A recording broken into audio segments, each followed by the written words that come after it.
During times of uncertainty, it's comforting to know we have a healthcare system in our community that's been committed to supporting us for well over a century.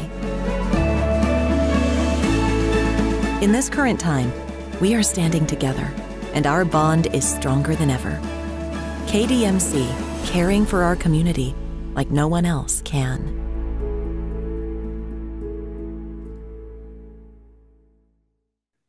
We're going to start with an opening statement from Head Coach Mike Bianco, followed by a Q&A portion with players Tim Elko, Hayden Dunhurst, Doug Nikhazy, and Gunnar Hoglund. Reporters, please hold your questions for Coach Bianco until the end of this session, as Coach will return for questions after the players. And Coach, the floor is yours.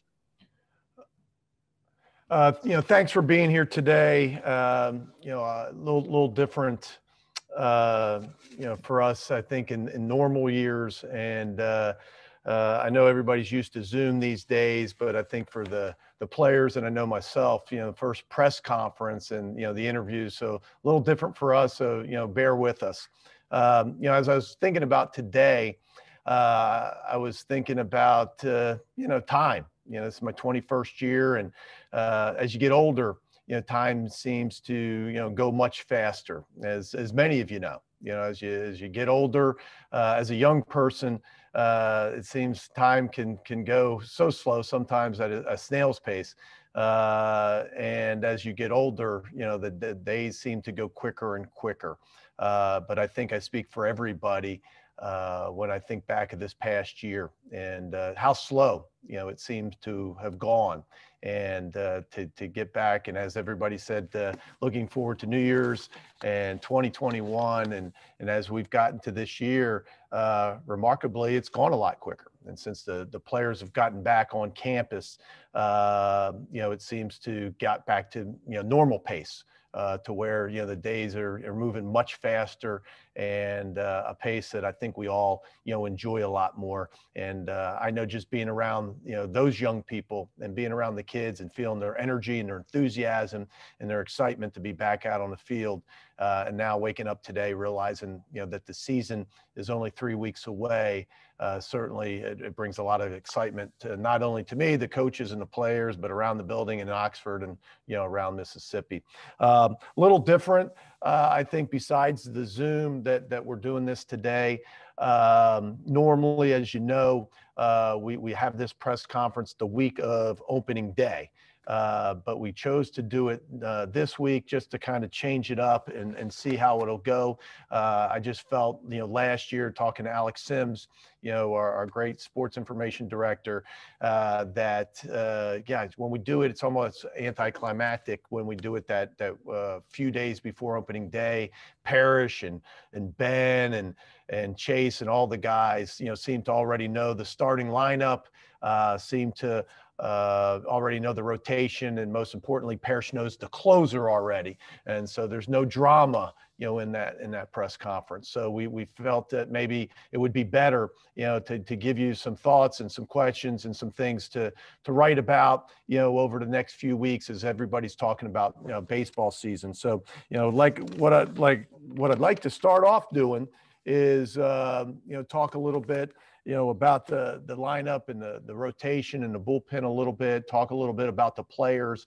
As Davis, said, then I'll step away, let you ask, some of the players some questions, and then come back up, at the end and answer any questions that you may have.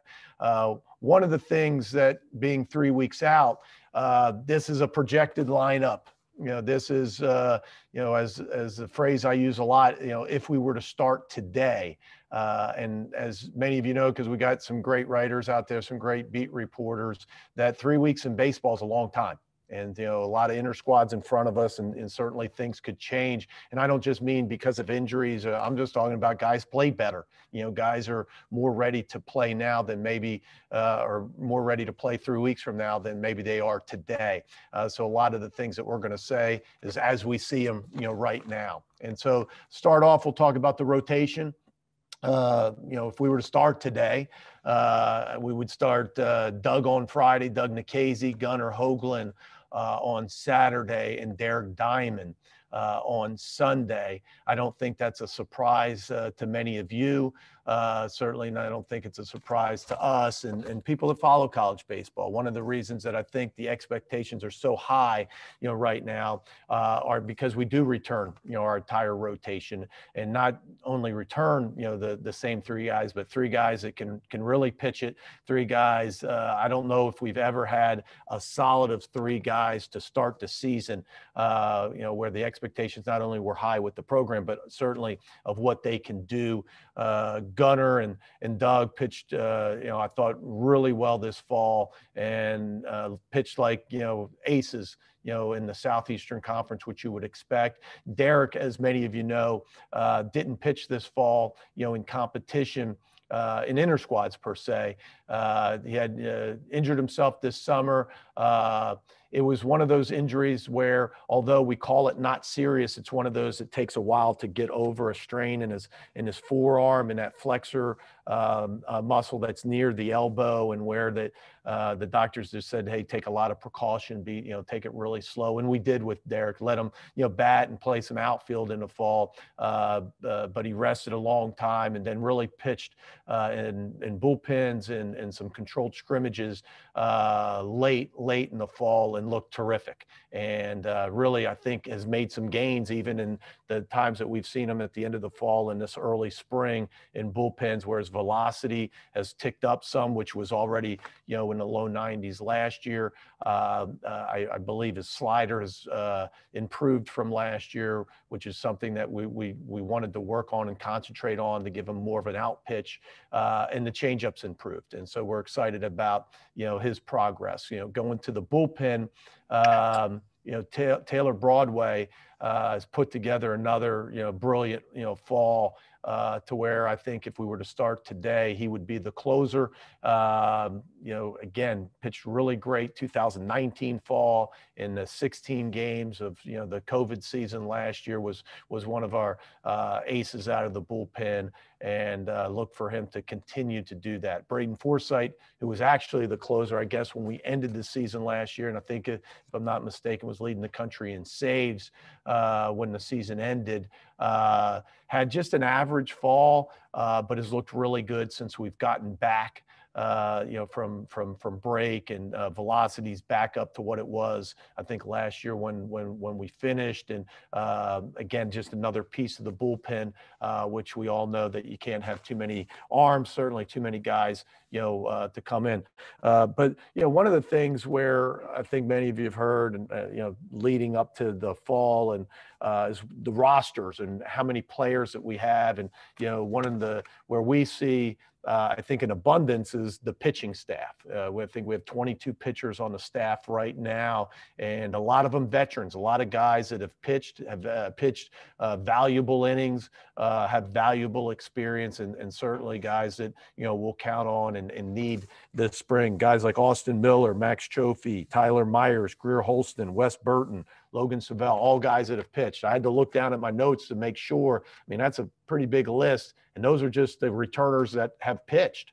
Not to mention newcomers like Luke Baker from Gainesville, Florida, that had an outstanding fall.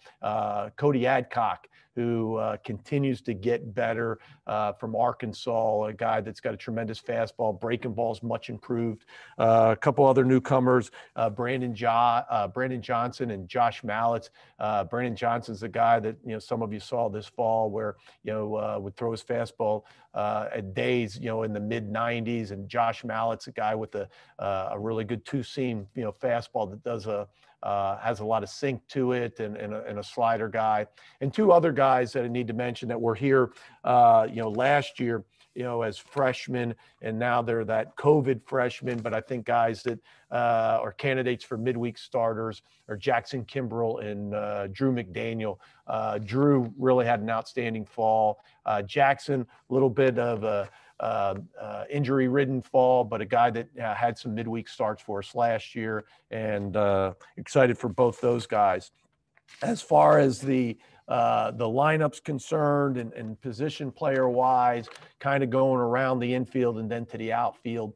Again, preface it, if we were to start today, the starting lineup would be Hayden Dunhurst behind the plate. As you know, Hayden's one of the best catchers in the country, had a freshman All-American year last year, but a guy that can do it all. Defensively, he's been spectacular behind the plate, was receiving and blocking and throwing, but also I think, ended last year with about 5 or 6 home runs, and a guy that worked really hard this fall on trying to cut down some strikeouts, trying to be able to hit put more balls in play against left-handers, take the ball the other way, and I credit him, with all his work with Coach Clement, and a guy that really I thought improved offensively from really a guy that was a good player to begin with, has even gotten better for us. At first base, Cale Baker returns, hit some, I think he finished up with 4 home runs in the short season last year, but a guy brings a lot of leadership to the team. Second base, Peyton Chatinier returns. Peyton, again, brings so much energy, great leader, just a really good player. And a guy that competed all fall as a possible shortstop candidate, but I think he'll land at second base, at least at the beginning of the season. At third base, our team captain, again, Tim Elko. Tim's, I look back at Tim, and Tim's one of the older guys on the team's been here for a while, but man, he's really put together 2 really good years. Unfortunately for our fans, they've only been able to see a snapshot of those 2 years, because Tim, in these COVID times, when you look back at the end of the 2019 season, he goes to the Northwoods League, puts up one of the best summers in that league, comes in this, the fall of 2019, has a great fall for us, has a great shortened 16, 17 games last spring. Northwoods League's one of those leagues that's, playing this summer, one of the few leagues. Tim goes, has another really good summer, puts another really good fall together. And so for us, even though the Ole Miss annuals won't show the stats yet, Tim's kind of been a mainstay in the middle of the lineup, for us for the last couple of years. And of course, a great honor again, being selected by his teammates, as the team captain.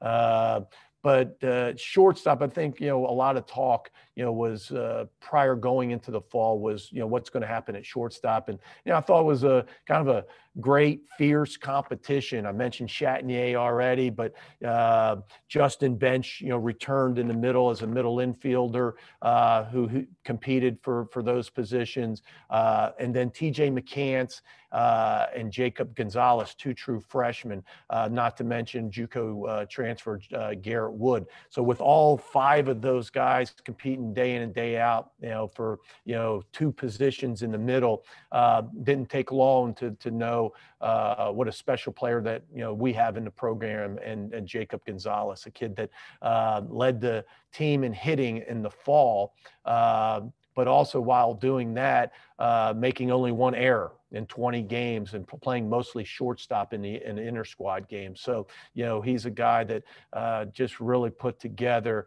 an impressive fall, both offensively and defensively. So he'll get the nod if we were to start today, it's a starting shortstop, but proud of the fall that, McCants had, and certainly Justin Bench as well. But we'll go with Jacob Gonzalez to start with. And then in left field, another familiar name, Kevin Graham. A couple of years ago, 2019, a year and a half ago, I guess, because we talked about COVID. Kevin was a freshman All-American, and had another guy that had a really impressive fall for us offensively. I thought Kevin made some great strides. And even though he had a great freshman year a couple of years ago, some areas for improvement for Kevin were to handle left-handed pitching. He did that mostly against, right-handed pitching, and to be able to handle, the breaking ball a little bit better, be able to hit the ball the other way to cut down the strikeouts. And man, did he do that. Some great adjustments by him. I think he really matured as a hitter this fall, and again, had one of the best falls, of anybody, just a few months ago. So he'll get the nod to start in left field. Center field, we moved Justin Bench out there. So you guys that were with us last, spring, the reporters, realized that, Justin played some outfield, and really when we got shut down, he would have probably started in center field that that Friday night against LSU right before we got shut down. But also look for John Rice Plumlee, who I know you'll talk about, the two-sport, star. As many of you know, Jerry and Ely will be out for the season because of the shoulder injury. But Plumlee is there. He's done really, really well. Made some I thought, big-time improvements offensively and defensively. And even though he's a tremendous athlete, I think he knows, we know that, baseball's a different game. And although he's got a unique skill set, there's some areas where, he could improve. And one of those areas was defensively, even though he's a great runner, but to take better angles at the ball, to become a better outfielder. And just in a few weeks, we could see that. And so I'm happy with that. And then made some great progress offensively. I think with Coach Clement, he's worked really hard. And a guy that I got to tip my hat to, that through the fall, when he could get over here, when he was available, he's worked his tail off to be a baseball player as well as a really good football player. Also, another candidate for center field is Cade Salmons. Cade had another good fall, hit over 300 in a fall in his back, at that position as well. And then in right field, Hayden Leatherwood, who, as many of you remember, last spring, even in the 16-17 games, he probably, because of the depth, only had about half the at-bats. But when we finished playing, he was hitting around 360 with several home runs. And, I think just another piece, that'll be in the middle of the lineup somewhere, when the first lineup's written out. And then at DH, Ben Van Cleef. Ben is a guy that, I think one of those fan favorites, but Ben's one of those guys that just always hits. I think, when the three times that we've kept stats from last fall, meaning 2019, this past spring, 2020, and it's 2020 fall, Ben just hits. Every day that he walks out, he just gets his hits, gets his RBIs, gets his home runs. And so I think we start today, he's the designated hitter. So I gave you a lot of information there. We're going to bring up the other guys now, let you get a chance to ask them some questions so we can get them dressed in their practice gear and get them out, because as you know, we start, this afternoon. They got to get on the field, take some BP. Doug, has got to get loose for his start. And then we'll inter squad this today, tomorrow, Saturday, and a few innings on Sunday. So with that, I'm going to turn it over to Tim Elko. Hey, everybody. All right, we'll start with Ben Garrett. Tim, what's the last couple of weeks been like for you guys? I know it's been mostly or all voluntary. What kind of work's been getting in? And I know it's been a long layoff, so to finally be back out there preparing for a season, how's it felt? Oh, it's been awesome. We've been doing our individual stuff and just getting work in whenever we can. It's been really good. Everybody looks really good, ready for the season, and it's going to be a really good one. Nick? Tim, how's it been being back at third base full time? It's been good. That's kind of what I've grown up playing, and feels good to get back over there, taking reps all the time. And yeah, I'm ready. I'm ready to play over there. Was there any rust you needed to shake off in the fall, or was it always pretty comfortable for you? No, I've always been pretty comfortable over there. I've been playing some outfield and first base in years prior, but played a lot of third base and summer ball and stuff as well. So not a lot of rust to shake off. Felt pretty good. Mitch? Hey, can you talk about carrying that momentum over from last season to this season, and talk about the mood in the locker room right now? The mood's really good. We only lost 2 guys in TK and Ant, but we're bringing back a lot of really good players and almost the same exact team with, some even better pitching and everything else that we're adding. So it's a really good vibe in the locker room, and we're feeling really, really good about this year. Ben, do you have another question? Yeah, obviously, Tim, y'all dealt with this last year, but with the rotation that returns, the full rotation, like Mike mentioned, what kind of confidence does that provide a lineup for y'all to play freely and go out there swinging, know that, I mean, heck, if you only get 2 runs, maybe sometimes you're going to come out with wins because of the rotation you have? Yeah, it's it's really easy to be a good offense when you've got such an incredible pitching staff on the other side, because we know that they're going to lock it down on their end, and we're going to make plays behind them, and they're going to pitch their butts off. But yeah, it makes doing good things on offense a lot easier. Nick? Mike just told us a little bit about Jacob, but what did you see from him in that shortstop competition in the fall that kind of made him stand out? I would just say his confidence. He just really fits the part. He's a really good player, and not in a cocky way, but he knows how good he is, and he's just got a booming confidence, and not a lot really phases him. He just kind of goes out there and does his thing, and it shows. Ben? Yeah, Tim, any other newcomers that you've really been impressed with so far? Yeah, I mean, a lot of guys. TJ McCants did really well. A lot of good pitching, and Cody Adcock and Josh Mallets, and even some of the COVID freshmen from last year, Drew McDaniel. Some of those other guys have been really impressive this fall. And I can't even name enough of them, but everyone has done really well, and it's going to be good to see this year. All right. Thank you, Tim. Thank you, guys. God, I'm not as tech savvy as everyone else, I guess. Jeez. We're going to go ahead and start out with Ben. Doug, opening in Arlington with that tournament against top competition, does that change in any way your preparation, your build-up as you try to, get your arm ready for the season to start? Preparation-wise, as when it comes to baseball, not so much, but I'm certainly thinking, about how I'm going to be able to prepare and doing well on the road, and making sure that I'm getting everything that I need to get done on the road in different environments. But as far as preparation with my arm, not so much. Nick? Probably a long answer for this one, but what did you have to do to stay ready this summer without the cape, without extra ball, with all the COVID stuff that was going on?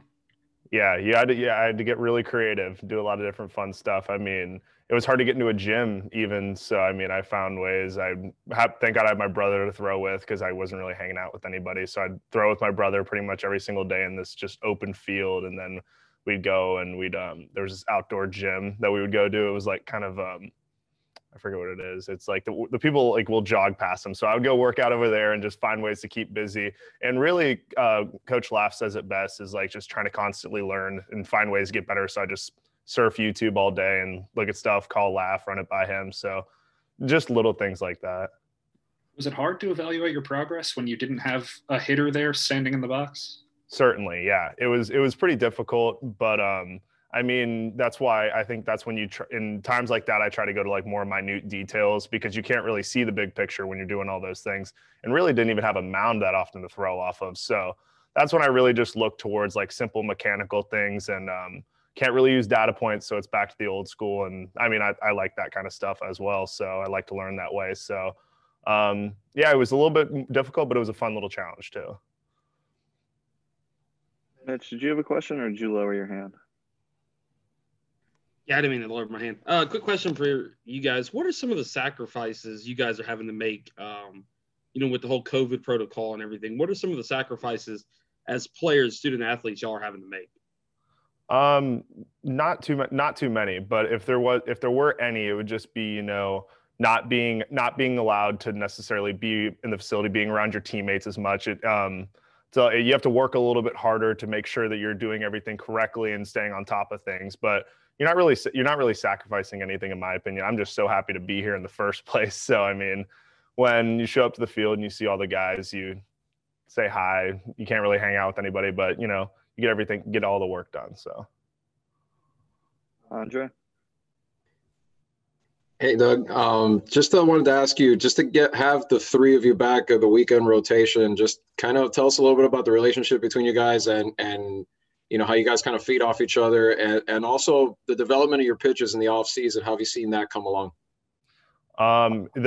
The way all three of us work together is really good. I think it's just like a really good relationship between all of us, to where we can just bounce ideas off of each other. I'm constantly As you guys know, I've been always trying to work on my slider. So I'm asking Gunnar, the king of all sliders. I'm like, hey man, how the heck do you throw that? So I'm asking him stuff. Derek's constantly asking me stuff. We're all just bouncing ideas off each other. So it's a good dynamic, good relationship. And even to add on to that, we all evaluate and go out on the mound and conquer our nervousness, our energy. We all handle it differently. So it's fun to see how Gunnar handles it, how Derek handles it, and taking a little bit from each other, because we can all, I guess, learn a little bit. But like you said, my development with my pitches in the off season, worked a lot on my slider.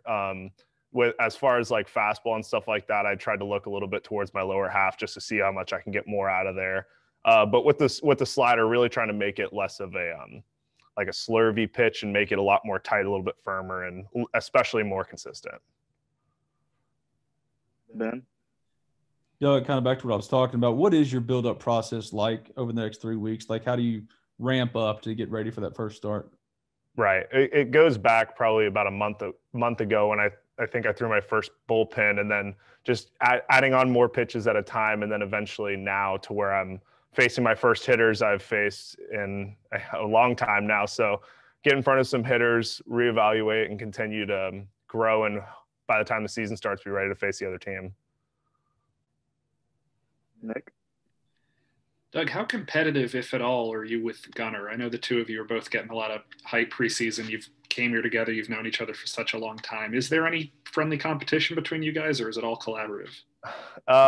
Nothing comes to mind that we like distinctively will get onto each other about, but I mean, it's like an unspoken always want to do better than each other, but always in good sports. So I mean, it's almost all collaborative, but really, I mean, everyone wants to compete and get better, and that's really the essence of Ole Miss Rebels, is just competing against one another. And then once it comes time to play on the field, we're all brothers. So, all right, thank you, Doug. Thank you, guys. Thank you. How's everybody doing? Hey, Gunnar, welcome. We'll go ahead and get started with Ben. Gunnar, same thing I asked Doug, man. Opening in Arlington with that tournament against top competition for you. What's the preparation like? Does it change at all? And what's your excitement level about opening there? Definitely excited, opening up in Arlington, facing top competition and, in a big league park like that. And I think we're going to have like 15,000 fans there. So, definitely looking forward to it. But in terms of preparation, I treat every start the same. And, I'm just going to go out there and prepare like any other game. Nick?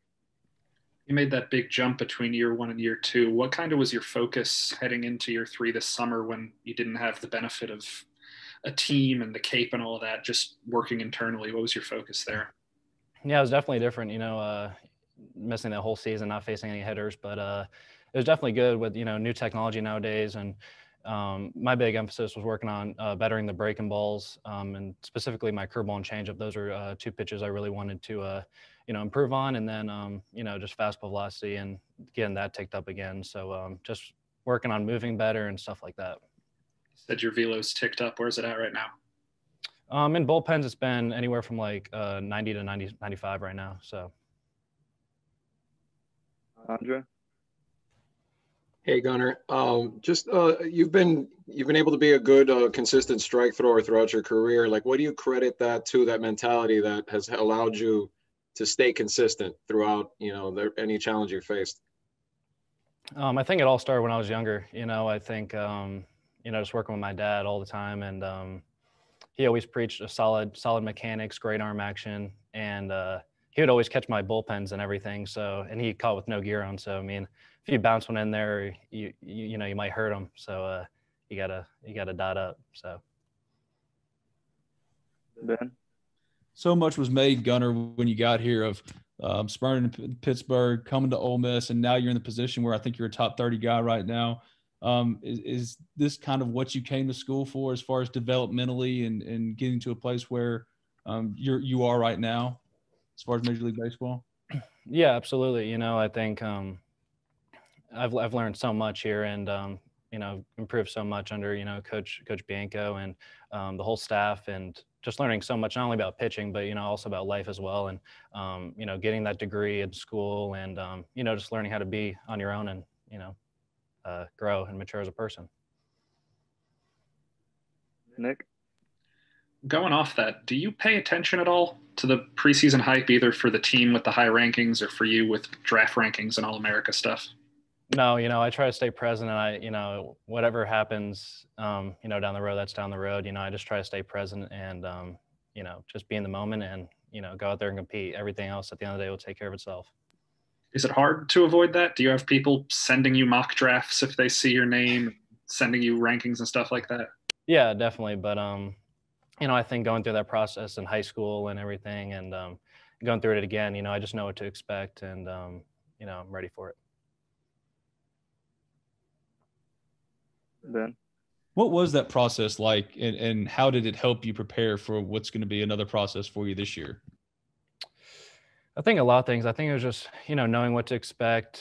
And, I think the first time I went around, there's a lot of, I didn't know what to expect at all. And in terms of, just how the whole process works, leading up to the draft and then also the draft as well. And just knowing all that information. And, but at the end of the day, going out there and, doing your job and competing with the guys, that's all you can do.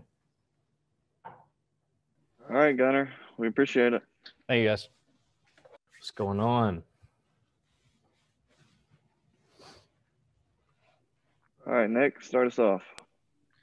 Hayden, it's hard to imagine a weirder 18 months to start your college career, but how did you kind of stay prepared this off season with all the COVID stuff, and how did you stay focused on getting better? Pretty much just filling out and doing stuff with my dad, working out with him. We have a facility back home where I got to train and everything, during the COVID season in the summer and when the season got canceled and everything. So, it hasn't really been that big of a difference besides just being up here and being around everybody. It just kind of goes back to basically how it was in high school. You kind of by yourself when you're working on things, but it's pretty easy to translate to. What was your main focus this off season? Pretty much just hitting, being more consistent, being able to use the left side of the field more, especially against left-handers, being able to hit, breaking ball pitches better and everything, just being, a more fundamentally sound hitter in the off season. Andre? Hayden, I just wanted to ask you, just how easy does it become to manage the game when you have the trio as talented pitchers that you have? And if you could tell us, like, what do you think is the key to the success of each of them has been, catching them? Oh man. I think they all have their different unique things. Catching guys like that, pretty much make you realize, they're some of the best in the country, in the nation, in the world. And, even when you're catching bullpens during the week, when they throw their bullpens, they throw in their fastball 95 miles an hour. They're throwing it from black to black. They're throwing it, chest high to knee high on the strings every time. And it's just really fun catching somebody that knows what they're doing, knows how to pitch, knows where to locate all of their pitches, and really how to read batters and follow them. So, it's unique in all ways. Ben? Hayden, last time I talked to you, man, that was right when y'all's season had gotten canceled. It was tough, and this day getting to this point seemed like so far away to have gotten here now, and also to be opening in that tournament that you're going to be opening in Arlington. What's the excitement level like, and just how itching are you to get going? Oh man, very. I was even talking to some of my friends the other day and some of my teammates. It feels like since I'm a COVID freshman, it feels like I almost haven't played baseball since my senior year of high school. Just not having a full season and getting to do everything, but I'm as ready as ever to play, and I think the team is also, and we're excited. And how unique is this team specifically in regards to how much y'all are returning? And does it feel like y'all are kind of picking up where you left off, so to speak, considering how good y'all were in the chemistry of that team?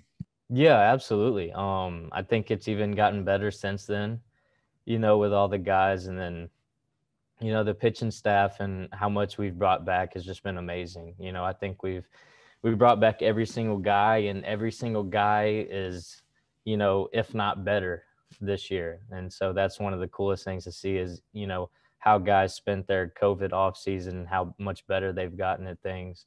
But that's really just the gist of it. Nick?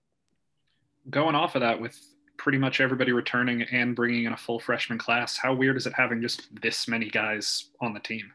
Yeah, I mean, it's unique, especially seeing all the different personalities and how many guys we have now and what it's like in the locker room. But, you know, it's a good thing. Everybody bonds together well. You know, having this many guys is a really great thing, I think. We all get to ask each other questions and go towards, you know, older guys for a lot of stuff and guys that have been here for a long time. So it's been a really neat deal. All right, Ben, you want to start us off? Yeah, Mike, speaking specifically about Gunnar, he rode the roller coaster a little bit as a freshman and then had the breakout year last year. For you, what kind of growth have you seen from him off the field, on the field to get to where he is now, kind of living up to all the expectations of when he arrived? Well, I really think it's what you hope, you know, what you I guess maybe even expect. You know, super talented kid, obviously a first rounder out of high school, comes here with enormous pressure to succeed. He plays on a great team and in 2019.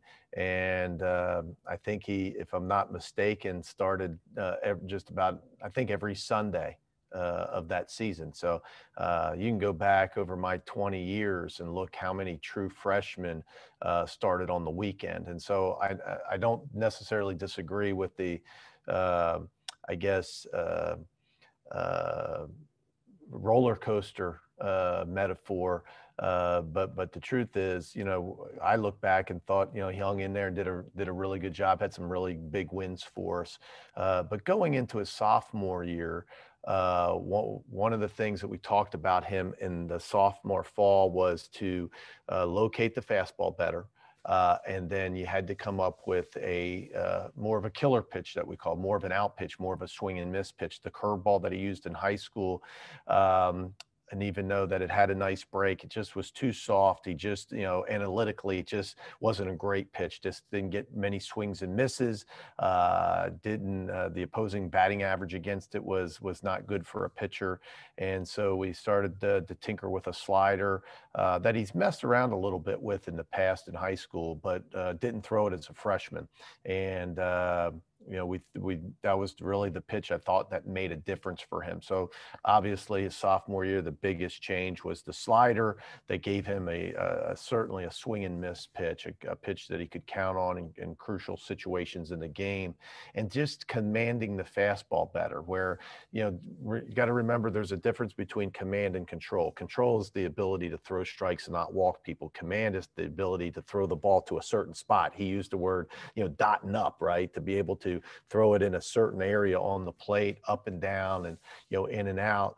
And he's been able to do that better. And then the last piece, as the velocity, as he's, you know, continued to grow, his velocity has ticked up. And as he mentioned, you know, even in the bullpens now, he's probably 91, 94 every 4 days in the bullpen. And you know, with that, you know, he's bumped to 95 or so. And so kind of the whole package now. And I know he's excited for the season.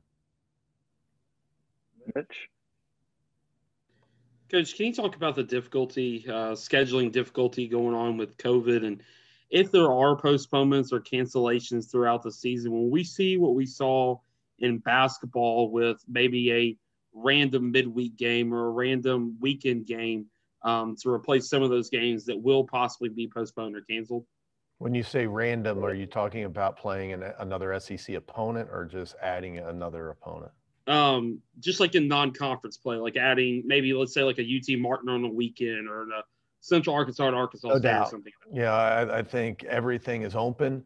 It's one of the reasons that I know people are frustrated about I think how late the schedule came out, but that was by design, and it was by design not only by the conference but by the coaches, you know, the Southeastern Conference, and in a sense that we've, you know, I think really listened to Commissioner Sankey and asked, his advice, how did they make football happen? When, probably in August, not many people gave it a shot to have a football season.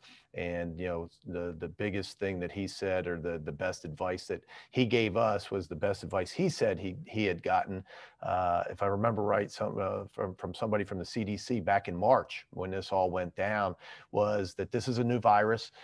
We don't know a lot about it. We're learning every single day. And so if you could wait as long as possible to make your decisions, you have a much better chance of being correct. And so we tried to heed that advice. And even though I think it goes against everything as coaches, where we want things set, we want structure, we want to know where we're going to be, not just, tomorrow or the next week, but for the next couple months. And so we wanted to get the schedule straight. We wanted to know, and travel plans and all those types of things.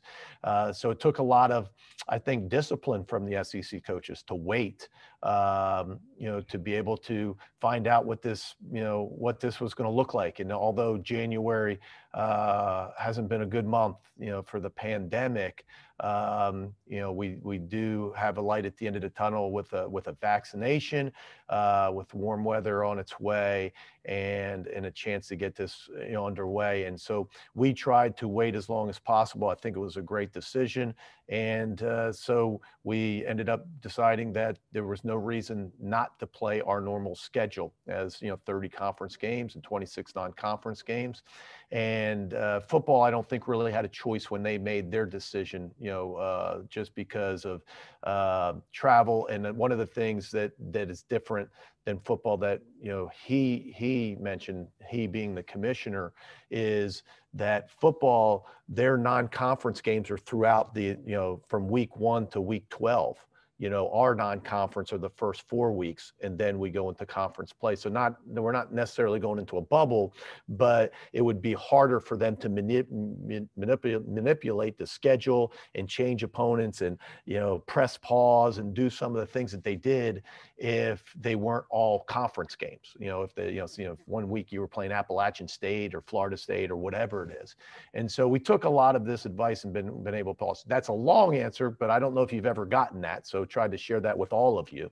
But the other part of that is, yes, I think you're going to see that. I think, we have to, and baseball coaches are traditionally not very good at this, of being disrupted, being, like football. I mean, if football can figure out on a Sunday or a Monday who their next opponent's going to be, or a game getting rescheduled, in the midweek, we're going to have some adjustments. And so we realize that. We realize, even though we went with this status quo schedule, there's going to be bumps in the road, and we're just going to have to deal with it. I find it highly unlikely, but it's never like that everybody's going to play their 30 games. There's rainouts, there's travel, there's different things on a normal year. This year you're going to have some COVID things, and to where, at the end of the year, I think there's going to be hopefully not as many pauses as some people may think, but I think we're just going to push through and do the best that we can. But that's a long answer to yes, there's going to be some disruptions and some scheduling changes. Yeah. Mike, going off of that, do you know when the testing protocols are going to have to take place respective to when series begin? And do you know what the threshold for cancellation or pause might end up being? I don't think it's a problem with me sharing what we think now, but again, going off of what I just said, and hearing and getting some different information from the committee in the Southeastern Conference that makes those decisions, it's changed over the last couple months several different times as they learn more and more, about the virus. Right now, it looks like that you're going to probably get tested a minimum of twice a week, certainly for home series. It would look something, and again, don't hold me to this, but something like we would get tested on a Monday and then test again Wednesday prior to traveling on Thursday. One of the things that has also changed in that I think protocol is we thought on a home, if we're playing home weekend, we would test on Monday and Thursday, right? Leading up to, longer, time before. But the problem that they found out with basketball, because we learned that you had teams show up at a place and they couldn't play because the home team tested positive. And they found out the day that they were supposed to play, and so they bumped that up to Wednesday, so we would have the results prior to the opponent traveling here. Certainly don't need people chartering a flight, spending a lot of money to fly to Oxford if you can't play 3 baseball games. And so again, some of that may change. There are also instances where you could test on the weekend, but I think those are the 2 main testing days where where we're likely to be tested, on Mondays and on Wednesdays. Are the pauses going to just kind of have to be case by case, or do you know if there's an automatic threshold for if this many players test positive, you can't play? Great question, and it hasn't. We've talked about it. I don't want to say ad nauseum, but we've discussed it several times. No, what will actually happen, and I don't want to go into the exact numbers because I think it'll probably be released here in the next couple of weeks, but it's got to be approved by several people, as you can imagine. But not different than other conferences, because we're all talking to one another, trying to figure out what's the best way to do this. And so you'll put an eligible roster send it to the Southeastern Conference at the beginning of the year, and then there'll be roster minimums of which guys are eligible to play. So it's not just positive cases, but remember, at this point and where we are in a pandemic, sometimes it's really the close contacts that are going to be maybe not worry you as much, but probably keep you from playing more. And the commissioner said that as well about the football season. It wasn't the viruses that allowed football teams or made football teams pause. It was more the close contacts. They had enough players. If you just took out the positive cases, what happened was these roommates or these guys were together, and you start counting close contacts, and then that's where the numbers dwindle. So there'll be minimum roster limits where if you don't meet those, then that's when the team will not play or has an opportunity not to play. And so there's a certain amount of pitchers, a certain amount of position players, a minimum, certain minimum amount of catchers that that threshold has to be met, to say that we have too many positive cases or too many close contacts in quarantine to not be able to play.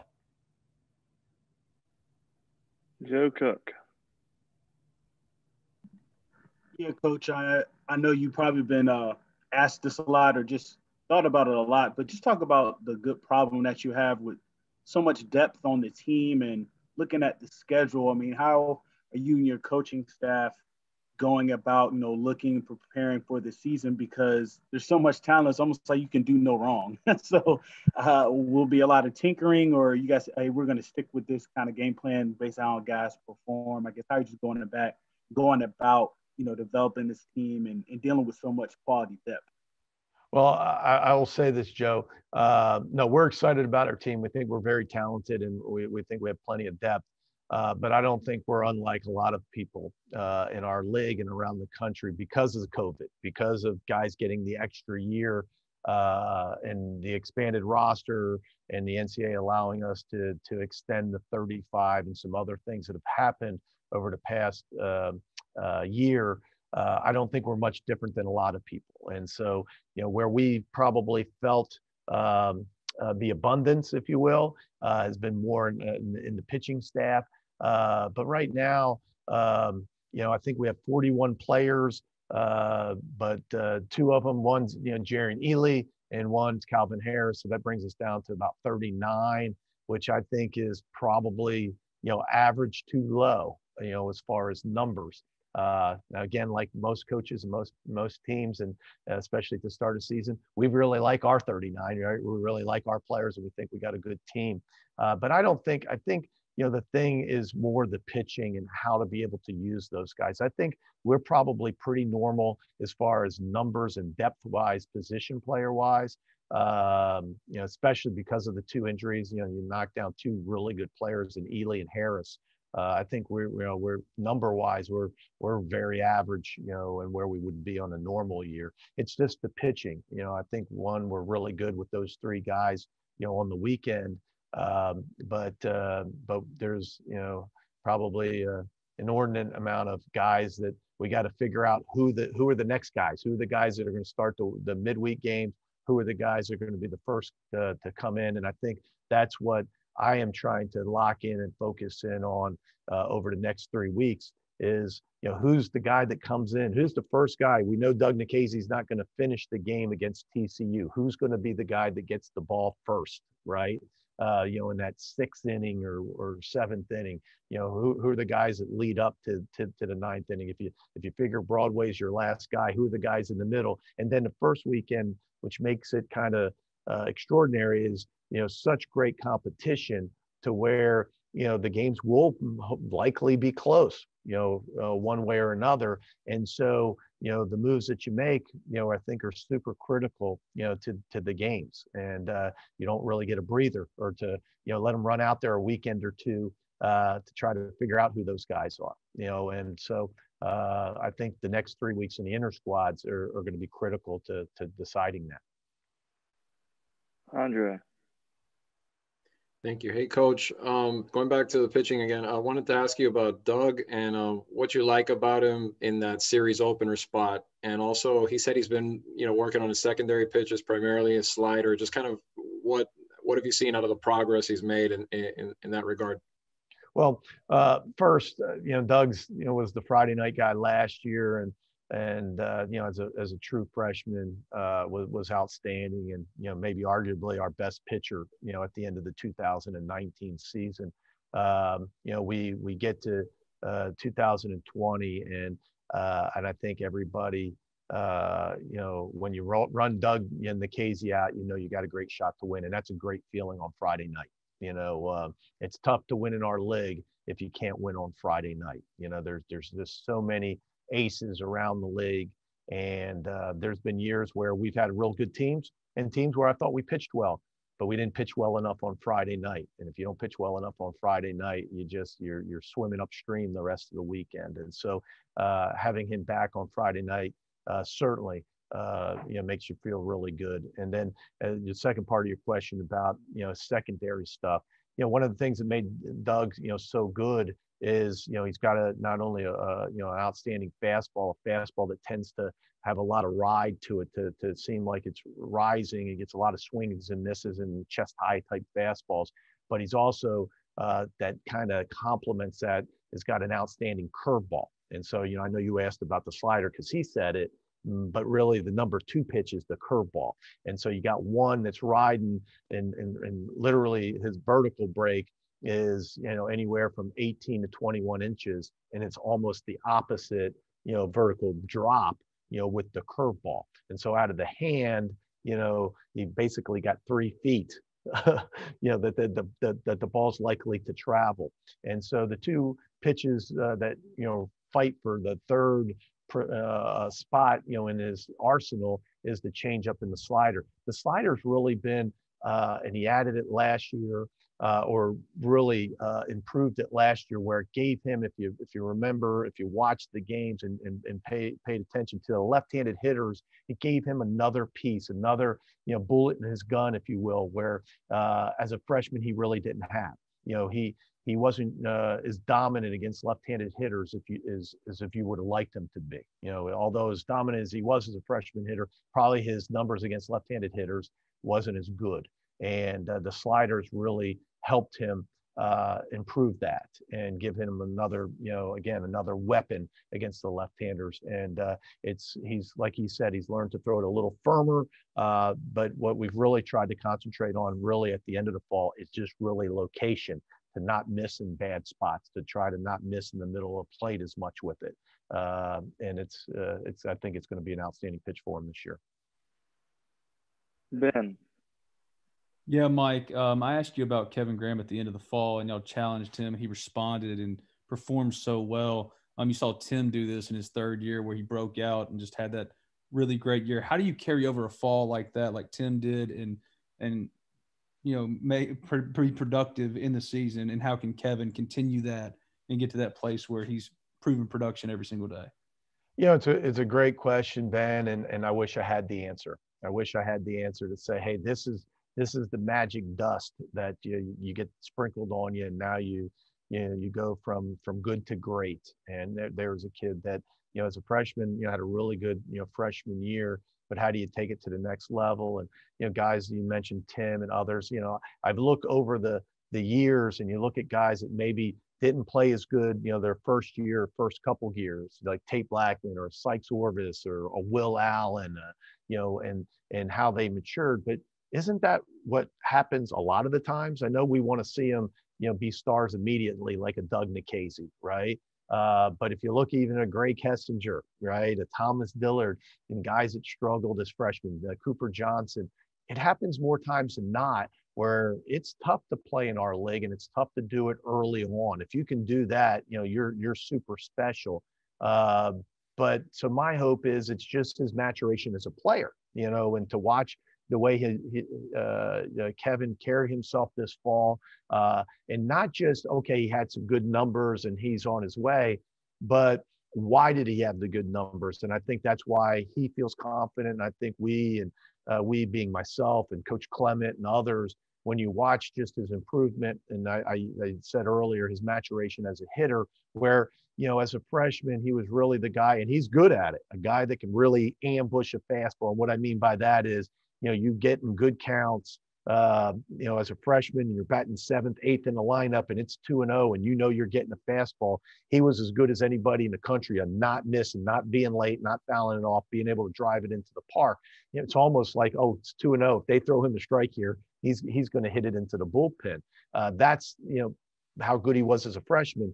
But if it was versus a left-handed pitcher, if it was versus a pitcher that got ahead of him, he wasn't as he became average. And so his improvement this fall was being able to handle the left-handed pitcher much better. To watch him handle Doug Nikhazy in inter-squad games, one of the best left-handed pitchers in the country. To watch him handle the off-speed and use the other field, to use the left side of the field. That's, I think, the reason that he had such a good fall. And I think why he, not only we are, feeling good about it, but why, he should feel good about going into the spring. And you brought up those 22 pitchers, which is really unique. Does it make it more challenging as far as getting guys innings, or because you're on a regular schedule, could it be easier maybe to establish roles, manage usage throughout the week, midweek? You kind of bite and your for lack tongue. of a better word, save your top back end guy. Okay, I missed that last part. I started talking. No, I'm sorry. And for lack of a better word, save your top back end guys because you can use those other guys in the midweek. Yeah, but I mean, at the end of the day, you got to win games. And so it is a challenge, I think, early on. We try to do that. We try in the 4 weeks that we got to play some different people, not just with the pitching, with the position players as well. We talked about it in a staff meeting today where, we have to be able to try to use, more than the 9 or 10 guys. We got to try to expand in certain games. Certainly, if you're good and you're winning and you're ahead, it makes it a lot easier. I don't deny that, and anybody that does is lying to you. At least in their heart, it's a lot easier to make some of those moves. But you're right. I think with the pitchers, we have to do that. We have to run some guys out there. But also, what I tried to say earlier to Joe's question was, we're going to learn a lot more over the next 3 weeks. They're all going to have 3 different outings. We've been watching bullpens. We're healthy on the mound. We've always said you can't have too many pitchers, right? And so, to sit here and think that we're going to have too many of them, I think is foolish. We just got to make sure that we try to find the right ones as soon as possible. Nick? Kind of going off that with Tyler Myers specifically, what's his journey back from injury been, and just how available is he right now? Is he 100%, or are there still some things he's working out? Yeah, so I'll answer the second part of that is, yeah, he's 100%. I mean, he'll throw, and he's been throwing since he's gotten back in January on the same throwing program as all the guys. And so he's hit every bullpen. He usually matches up with Gunnar, you know, in the bullpen. He's a Saturday guy, so he'll throw tomorrow in the inter squad games. But as far as pitch count or anything like that, which I think you're alluding to, Nick, I think he'll be right with everybody else. We see him as a reliever. You hate to box people in like that. I mean, I've watched guys, be so effective out of the bullpen that, you needed help as a starter and you push them into that role and they flourish. But I think without a doubt, especially where we are with the depth, I think he's going to be just another piece of the bullpen. But he's been terrific. He's been a guy that's been 88 to 92. And again, it's January and it's less than a year, out of Tommy John surgery. And so he's hit every mark through his throwing rehab and all that protocol. And if you know Tyler, you'd root for him. I mean, he's just an awesome kid that's always got a smile on his face and, a guy that brings a ton of energy and is upbeat and positive. And I see no reason why, he's not going to be a piece of this bullpen. But how that evolves and what piece, that's what's the last three questions that have been. We'll just have to wait and see. Any more questions for Coach? All right. Thank you very much, Coach Bianco. Thanks, guys. Thanks to our players.